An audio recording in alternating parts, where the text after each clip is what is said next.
Here I am, just after taking my seat in a tournament that cost $10,000 to buy into. This is pretty much all the footage that there is of me on day one, because I normally don't start recording until day two, because I normally don't plan on making it to day two. This time would be different.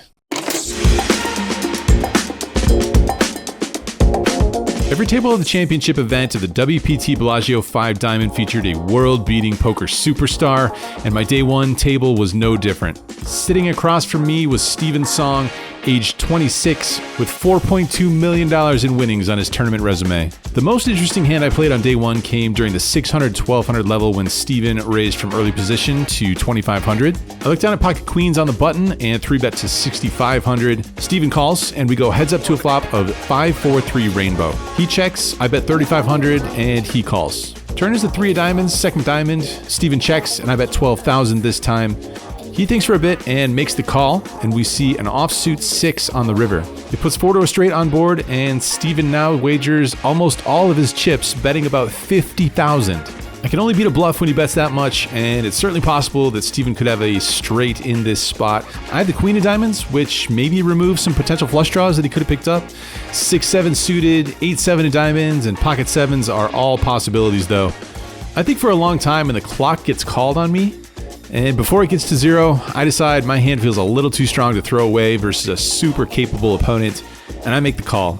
Steven shows ace-8 of diamonds, and we drag in a huge pot to put us in a healthy position heading into day 2. In fact, we finished the day 6th in chips out of the entire field, and it's as good of a start as we could have asked for. I mentioned that every table had a superstar on it. Well, how about this for a day 2 table? We got Ryan Lang with 2.8 million in tournament earnings, Jim Calapi with 4.2 million, Eric Baldwin with 7.4 million. Oh, and one more guy, Daniel Negreanu with just a bit under $50 million in tournament winnings, third all time in the entire world. Here he is looking pretty loosey-goosey eating a sandwich. We play a few orbits before the first interesting hand of the day comes up. Playing 1,000, 1,500 blinds with a 1,500 big blind ante, and the cutoff raises to 3,500. We're looking down at 2 kings on the button. We're going to 3-bet this one up to 9,000. Folds back to the initial raiser and the cutoff, goes ahead and jams all in for about 50,000 in chips. Of course, we're snapping here. He rolls over the ace-4 of diamonds. We're off to see 5 cards here. Just need to dodge the 1 over card, and we do. Off to a good start here on day 2. 1 orbit later, we're on the button again, looking down at a very nice hand, ace-king offsuit. I make it 3,500 to go, and the big blind calls. Flop comes jack-3 deuce all clubs. We don't have any of those clubs. When my opponent checks, I'm still going to bet it. If we can fold out any hand, that feels like a win. So I'm going to bet small here. I bet 2,000 chips, and my opponent calls. Turns an offsuit 5, he checks again. This time I'm just going to check it back, and the river is a 9 of clubs. Checks it over to me again. I think I'm going to go for a small wager here. If we can get him to fold any pair here, of course, that's a huge win for us. All chips are super valuable in a tournament. So I'm going to bluff and I'm going to do it for cheap here. I bet 6,000 and my opponent doesn't think for too long before letting it go. Decent chance we actually had the best hands here sometimes, but as mentioned, happy to drag in any chips in this thing. The day 2 start could not have been going any better. We're up to 300,000 in chips. In this hand, we open up pocket 3s to 3,500 from under the gun. If we were a little shorter stacked, I think I would just fold this from under the gun, but we're really healthy, so I'm going to play it. Only the big blind makes the call. Up comes Jack 10-7 with 2 hearts. Pretty terrible flop for us, so when my opponent checks, I just check it back. I'm basically giving up here. Turn is the ace of hearts. He leads out for some amount. I'm done. I'm giving it up. I'm just going to let this one go. In this hand, there's a raise and 2 calls, and we look down at the 9-8 of hearts in the big blind. Turns out you do want to have the occasional suited connector, and a hand like this one makes a pretty good candidate for a 3-bet squeeze. Playing a flat call, of course, is super okay as well. So I make the call. We go 4 ways to a flop that comes queen 7-7 rainbow. Action checks all the way around. Turn is another queen. Action checks to Negreanu. This time he bets. Everyone folds. He makes a comment about, unfortunately, nobody having a 7. Sounds like he had the top boat. All right, playing 1,000, 2,000 now, and in this hand, Negreanu raises it up to 4,500, folds over to us in the big blind, and we're looking down at Jack 4 offsuit. I should fold this hand, but this is just a little too wacky. I'm playing with Daniel Negreanu. I'm looking at the Robbie. I'm playing it. I make the call. Flop comes 9-4 deuce with 2 hearts, giving us middle pair. I check it, and Daniel bets 5,000. Now that we've made a pair, we got to go with this. Let's see how much trouble we get into. I make the call. We're off to a turn card, which is an offsuit deuce. I check, and this time Daniel checks it back. River's an offsuit 7, so we have third pair on the board, and we can't beat the deuce anymore. We can beat all the ace high type hands, though. I think we could check, or we could put out a small blocker bet. I go with the latter route, betting 4,000. To be honest, I'm not entirely sure what's the plan. If he decides to put in a big raise here on the river, maybe lean towards call since we don't block the flush draws. Of course, Daniel is super capable of making big bluff raises here on the river, but after he thinks about it for a very long time, it does not come to that, and Daniel lets it go. And I resist the urge to give Daniel Negreanu any free information. I don't roll over the Jack 4 just for us to enjoy this crazy, weird moment. All right, moving along here, we are in the hijack this time, looking down at the 5-6 of clubs. I'm going to raise it up to 4,500. Both blinds make the call, so 3 ways to a flop of Jack 4-3 rainbow, giving us an open ender. They check it over to me. I'm going to c-bet with 6 high here in good equity. I bet 5,500. Small blind folds, and the big blind is Ryan Lang, and he makes the call. Turn is a 7 of hearts, second heart, beautiful card, gives us the nuts. He checks it over to me. Of course, we're betting. This time, I bet to the tune of 9,000. Ryan thinks for a bit before delivering those beautiful words. He announces all in. We've got the nuts. We call. It's about 27,000 in chips or so. And he shows us the 7-3 of clubs. So he's actually live here. Turn 2 pair. He can hit a full house on the river if a 3 or a 7 comes. And the river is a 3. So we find our first bad beat of the tournament. Luckily, it wasn't for hundreds of thousands of chips, but of course, it never feels good getting it in with the nuts and losing. This table breaks shortly after that. We get moved to a new table, but as mentioned, there is no hiding in this tournament. The new table features Joseph Chong, who carries a mere 16 million in tournament earnings. Man, this tournament is just insane. We tangle with Joe in a couple of hands later on, but in this hand, definitely an interesting one and a tough one. We're playing 1,500, 2,500 blinds here, and I look down at pocket kings. I make it 5,500 to go from early position, and the small blind, who stacks his chips like this, all lined up real nicely and neatly. He's the current tournament chip leader, but he's not exactly playing loose. He puts in a 3-bet from the small blind. He makes it 20,000 to go. This should be a pretty snug range, especially when he's 3-betting an early position raiser. We're pretty deep here. We got about 260,000 chips. I'm not sure I just want to stuff it in versus this guy. We get to play in position post-flop, so I put in the flat call. Heads up to a flop of Queen 9-3 with 2 diamonds. He down bets for 16,000. Of course, we're not going anywhere. We make the call. Turns an offsuit 3. This time he ramps it up to 55,000. I'm a little worried, but of course, not going to be folding pocket kings here on the turn. Once again, I make the call, and we see a super ugly card on the river. It's an offsuit ace. He's not done wagering. Once again, he bets 65,000 in chips. Very gross spot here, and I'm trying to find a hand that we can beat now. Would he fire on both the flop and the turn with pocket jacks, and then still fire when the ace hits on the river, essentially turning it into a bluff? We can't beat pocket queens, we can't beat ace king, we can't beat ace queen. Tens are pretty much the same as jacks, seems unlikely. We can tie the other 2 kings, but I'm not finding too many hands that we can beat, especially when we have the king of diamonds in our hand, removes some potential flush draws that he would be barreling with. We've invested a bunch of chips into this pot, but it feels like a terrible run out for our hand. And again, look at the way this guy stacks his chips. I mean, this guy is not heavy action. You guys know I love to call. You guys know I love to see showdowns, but this one feels like I just need to let it go. Of course, I'm wishing I might have just gone with it pre-flop and not faced this tough, stupid decision here on the river, but I decide to let the pocket kings go, and my opponent does not show us what he had. It's not going to help us sleep at night too easily, but we're going to let it go, and we're going to live on to fight some more. That series of events knocks us down to about 162,000 in chips, but this structure is amazing. This has got to be the second slowest structure I've ever played in my life. We got 90-minute levels here on day 2, and those levels are very smooth, very small jumps. We're still in the 1,500, 2,500 level, giving us over 60 big blinds here. In this hand, the action folds all the way around to the small blind, who is pretty short stacked. He's got just about 10 big blinds, and he decides he's going to risk all of them. He jams, and we're in the big blind. We look down at pocket tens. This is a snap call for 10 big blinds, blind versus blind. But unfortunately, my opponent in the small blind rolls over Pocket jacks. We're almost always good with pocket tens, but not in this instance. And unfortunately, we cannot improve on the run out. So that's another 10 big blind hit, taking us down to about 144,000. We pick up a small pot just before break, giving us an even 150,000 going into the break, with blinds going to 1,500 and 3,000 afterwards. Coming back from the break, we look down at pocket tens again from under the gun. We make it 6,500 to go. Player in the cutoff calls, and that same player who just doubled through us, he's in the big blind now. And once again, he jams all in. He had lost a pot previous to this, so he's back down to 35,000 in chips. That's about 12 big blinds with pocket tens. We're going to go for it. I think the second time is the charm here. We're going to rejam here. We're going to force the player in between out of the pots, try and get heads up with the big blind. And that's what happens after I jam. The cutoff folds, and we're up against the ace jack for the big blind. This time for the pocket tens, we get a clean run out. We heal that wound, and we send that player to the rail. There's always an ebb and flow of tournaments, and after that hand we go a little bit card dead, lose a couple of small ones before there is a huge collision. In this hand, we're still playing 1,500, 3,000, and the under the gun player limps in, and we look down at pocket aces. We raise it up to 9,000. Joe Chong, he's in the big blind. He puts in a 3-bet to 26,000. Under the gun player gets out of the way, and we've got 150,000 effective. Could go a couple of different ways here. We could set the trap and just flat call here. I don't think there's too many sizes where we can put in a 4-bet, because that would put somewhere around 60,000 in chips, leaving us about 90,000 behind. I guess it's possible, but it's a very small 4-bet sizing, and my 4-bet range is going to be super narrow. I just don't think I'm going to have that many 4-bet folds in my range. So if that's true, I don't want to include too many 4-bets for value that aren't the all-in sizing.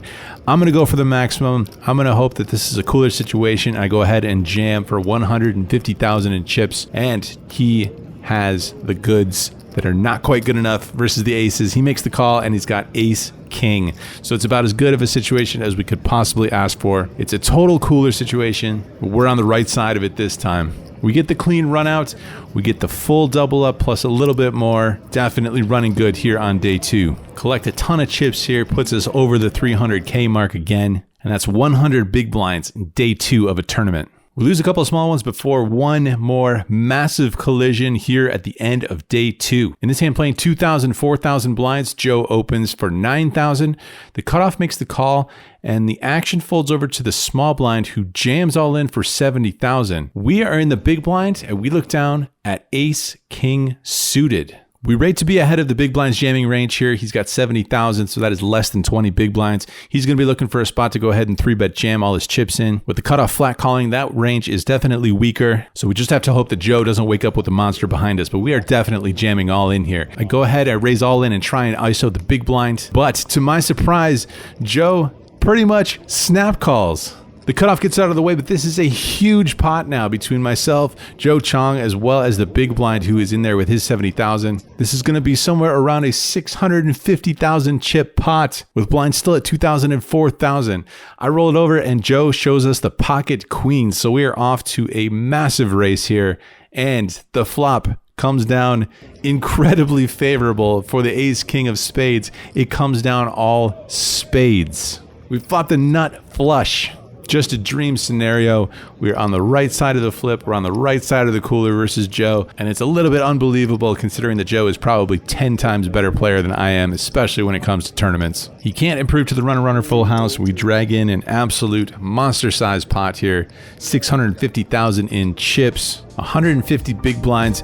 Now, unfortunately, we're not able to hold on to all of those big blinds. We do lose a couple of pots towards the end of the night, but we end up bagging 440,000 in chips going into day 3 of the Bellagio 5 Diamond World Poker Tour event.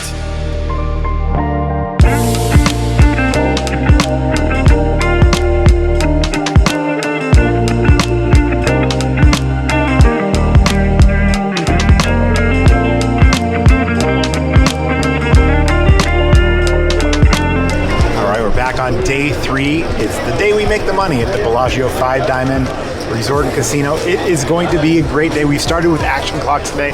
23 players to go to make the money. Day 3 of the WPT Bellagio 5 Diamond. We're still alive here, heading into day 3. This is actually my first day 3 ever. Feeling good, got myself an iced coffee, got myself an acai bowl, feeling super healthy. Things that professional tournament players do. Not that I would know anything about that. All right, we are actually chip leading the table heading into day 3 here. Not that that means too much. Maybe it means we can apply some pressure, but I kind of want to see how the table is playing before making any sort of game plan decisions. We got a couple of notable faces on the table. We got Brian Rast on the table. We got Farrick Alfont, and a few other names that I recognize as well. Just about 20 minutes before we get started here and get into it, and let's hope the variance gods continue to shine on our side, on our stack. We're about 23 spots outside of the money. And then we will have a $19,000 cash. Fingers crossed, no jinx. Let's go. We've got a healthy above average chip stack heading into day 3, but of course it's still a little nerve-wracking. I don't want to screw anything up and risk missing my biggest cash ever. There's a little bit of tension, as there always is, as the bubble is slowly approaching, but no major confrontations to start the day. Blinds are 2,500 and 5,000. Here we have ace queen offsuit. I go ahead and raise it up to make it 11,000 to go. This one gets all the way through. Take down the blinds and ante. Same situation here with the queen jack suited, very raisable. That's what I do. And once again, take it down here pre-flop. But it would not take long before our first major clash of the day. In this hand, the same blinds, 2,500, 5,000. The under the gun player makes it 11,000 to go. We're on the button, looking down at ace king. This is the premium on the button. I make it 28,000 to go. Folds back to the initial raiser, who doesn't think that long before jamming all in for 160,000 in chips. I don't think he's doing this super light as we're approaching the bubble. He's got over 30 big blinds, but we've got ourselves a healthy stack. We've got ourselves ace king, maybe dominate the occasional hand, but we're flipping versus almost all the other ones. So we are not raise folding, we are raise calling. My opponent rolls over the pocket queens, so we are off to the races. Unfortunately, we cannot find any improvement for the ace king. It's a pretty crucial flip here. It's one to remember later on, and it was pretty smooth sailing up until this point, but in this one we take a little bit of a hit, down to about 320,000 in our stack now. No reason to panic though, we still have over 60 big blinds. It does get a little bit more nerve-wracking though, as we fail to connect on some flops. In this hand, we flat a raise from Brian Rast. After looking down at pocket sixes, we can't connect. Just have to let this one go. Pretty similar situation here. There's a raise before us. We have queen jack suited. Not looking to get too out of line again as we're approaching the bubble, so I go ahead and put in the flat call pre-flop, and we whiff once again. Currently 9 spots away from the money. 9 spots away from a $19,000 cash. In this next hand, we look down at king queen offsuit after it folds over to us in the hijack. Of course, we're raising this one. That player who we just doubled up recently, he puts in a 3-bet on the button.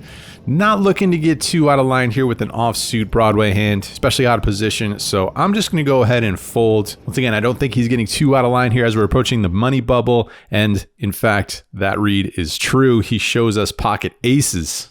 All right, this one gets a little bit more interesting. Still playing the same blinds, and in this hand, Brian Rast raises it up to 11,000 from the cutoff. We look down at ace queen offsuit in the small blind. Still sticking to the game plan here. Not trying to get out of line, just trying to navigate my way through these pots, keep them reasonably priced, and of course, not looking to play out of position versus one of the world's best poker players. I flat call on the small blind, and the big blind calls as well. Through ace to 9-7-7 rainbow. I check, big blind checks, and Brian checks it back. Turn gives us top pair, top kicker. It's the queen of clubs, second club. I'm going to check it still. Got a pretty strong hand, but not top of range. We still have to worry about the big blind, perhaps having a 7. The big blind does go ahead and bet here. He bets 18,000, and Brian calls. I think raising would be an overplay. Of course, we can't fold, so I go ahead and make the call as well. Rivers an offsuit 9. He double pairs the board. I check it. This time the big blind checks, and Brian Rast checks pretty quickly behind. I roll it over. The big blind rolls over queen 8 of hearts. Brian mucks his hand, so we've got ourselves the winner here, and we get to drag in a pot approaching the bubble. Blinds go up to 3,000 and 6,000. We are now 6 spots away from the money here. Pretty funny hand that happens. The under the gun player, he's kind of short stacked. He makes it 13,000 to go. I really can't decide what to do with ace king here. I know it's a little blurry, but I've got myself ace king offsuit on his direct left. I think for a while between 3 betting, which is going to look super strong, under the gun versus under the gun +1, or just putting in the flat call and looking to trap one of the smaller stacks behind me. I decide at the last minute to go ahead and flat call. I almost have to use one of my time bank chips. I've never used a time bank chip in my life. Still haven't. I go ahead and flat call. Everybody else folds. So we're heads up to a flop that comes down queen, jack, deuce with 2 diamonds. Initial raiser checks. I'm just going to check it back here with ace, king high. Turn is a glorious looking offsuit 10. So we turn Broadway here, turn the nuts. He checks it. Of course, I'm going to start betting now. Here I bet 11,000 on the turn. My opponent thinks for a little bit and he calls. Looking for a brick river, and the dealer delivers the 6 of hearts. My opponent checks it. We're going to ramp it up here. We're looking for as much value as possible. I think for a little bit and debate between an all-in sizing or a more medium sizing. I think the all-in sizing is going to look incredibly strong, so I go for the medium sizing instead, betting 32,000 in chips. My opponent snap calls right away without thinking. Roll it over, and my opponent shows pocket 10s for the turned set. That turn 10 is an absolute glorious one. We drag a pot in, getting closer and closer to the money bubble, and we've got ourselves a very healthy 423,000 in chips, very close to what we started the day with. And that brings us to the hand that bursts the bubble. Brian Rast raises an early position. I get out of the way, folds over to the small blind, who puts in a 3-bet. Brian Rast doesn't think for too long before ripping his entire stack in there, and the small blind says, did he go all in? Yes, he went all in. Small blind has a snap call with pocket aces. Brian Rast at risk here. Going to need to find a jack, and that does not happen. The pocket aces are going to eliminate Brian Rast and his pocket jacks as the bubble boy, which means we have ourselves locked up a $19,000 min cash at least. It's my first cash in a $10,000 tournament ever. It's my biggest cash so far in my poker career. Feels good. We still have ourselves a very healthy chip stack to work with. And by the way, the player with pocket aces here is that same player that I lost the flip to with ace king versus his pocket queens. Still something to keep in mind for later on. Oddly enough, at this point, we have exactly what we started day 3 with, 440,000 in chips. In this hand, still at the same table here. Action folds all the way around to the small blind. He's got himself a very short stack he has managed to make his way into the money with.